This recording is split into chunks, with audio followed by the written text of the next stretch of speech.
Everyone friends, మీకు ఒక చిన్న కథ చెప్తాను ఫ్రెండ్స్. అయితే ఒక ఊర్లో ఒక అత్త కోడలు ఉంటారు.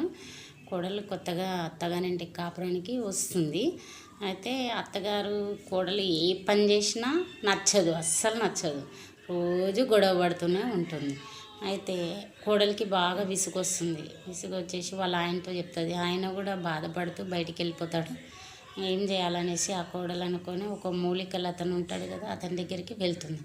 వెళ్ళి స్వామీజీ, మా అత్తగారు రోజు నేను ఏ పని చేసినా నచ్చట్లేదు, రోజు గొడవ పడుతుంది అనేసి అంటుంది. అంటే సరే అమ్మ మరి అని అంటాడు. ఆమె అంటుంది, ఆమెకి ఎలాగైనా ఆమె పీడ విరగడయ్యేటట్టు చూడండి స్వామి, ఏదైనా మూలిక ఉంటే ఇవ్వండి అనేసి అంటుంది. అంటే ఆయన ఏం చేస్తాడు, ఒక మూలిక ఇస్తాడు. అమ్మ, మీ అత్తగారికి రోజు సంతోషంగా ఉంటూనే ఎలాంటి అనుమానం రాకుండా రోజు మంచి మంచి ఆహారం వండి